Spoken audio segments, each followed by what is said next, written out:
caractérisé par son esprit aussi. Quand vous prenez l'esprit de la loi, qui devait le réfuter sans argument, et la proposition des lois pour Sembata, l'esprit est le même. À un certain moment, certaines phrases de la loi existentielle et les phrases qu'il lui a utilisées sont identiques. Alors, lorsque vous constatez de telles anomalies dans l'ordre épistémologique, dans un langage scientifique, on appelle cela du plagiat. C'est un professeur d'université, il doit ressortir une intelligence qui résiste aux assauts du doute. Lorsque l'intelligence est attaquée et est attaquable sur le plan épistémologique, il y a de quoi, n'est-ce pas, à vérifier là-dessus. Donc, on n'empêche personne de devenir héros dans ce pays. Et il n'y a pas besoin immédiat, parce que la loi, c'est aussi un besoin pour résoudre un problème. Nous, il ne se pose pas un problème. Il n'y a pas un problème au pays. Nous avons d'autres problèmes, c'est l'insécurité, nous avons un problème d'ordre économique, nous avons des problèmes dans l'ordre, n'est-ce pas, financier, nous avons des problèmes dans le secteur, n'est-ce pas, sanitaire.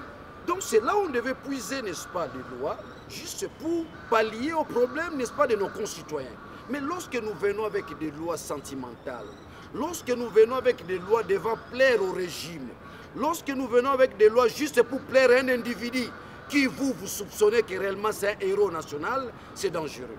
Amenons des lois teintées du caractère objectif, du caractère scientifique, des lois devant servir des générations actuelles et des générations futures. C'est ça la spécificité d'une loi. Je vais relever un point important par rapport, n'est-ce pas, à mon intervention. Prenez la proposition des deux lois pour Sembata. Vous verrez dans une disposition à l'article 4, il dit nous devons réduire tout en un seul jour. C'est-à-dire, vous réduisez le nombre de fériés. Je trouve que ça ne permet pas des gens de travailler de manière cohérente. Il faut réduire les jours. Donc vous prenez Lumumba, Kabila, tous ces héros Kimbangu, vous réduisez ces gens-là à un seul jour. C'est dangereux. Chaque héros a son charisme. Chaque héros a sa spécificité. Kasavubu, Lumumba, Kabila, chacun a son charisme. Chacun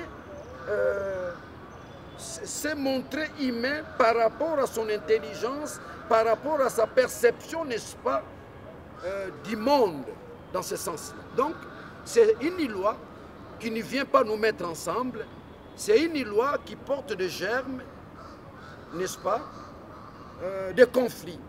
Ça ne permet pas la cohésion nationale. Par contre, c'est une loi qui vient déchirer la cohésion nationale. C'est une loi qui va nous jeter dans un débat irrationnel. Chaque coin, n'est-ce pas, du pays cherchera à ce qu'un de leurs fils puisse aussi être héros, ou une de leurs filles puisse aussi être héros. Dans ce sens, donc, je crois que c'est dans ce sens-là. J'ai aussi jeté un petit coup d'œil ici à la chancellerie nationale, où vous verrez, ce sont les étrangers qui sont chanceliers, moyennant quelque chose. Les nationaux qui n'ont rien ne sont pas considérés dans ce sens. Donc, en un mot, nous voudrions mettre du sérieux dans ce que nous faisons. C'est important. Il ne s'agit pas, vous vous réveillez un bon matin, vous prenez une loi qui existe, vous regardez quelles sont les phrases que je peux changer, quels sont les mots que je peux changer, quel type de rhétorique que je peux adopter, et vous amenez cette loi-là. Pour plaire à un régime, pour plaire à certaines personnes, non, non. Faisons des lois pour des générations futures. Faisons des lois pour répondre aux besoins fondamentaux, n'est-ce pas, de nos concitoyens, dans ce sens-là.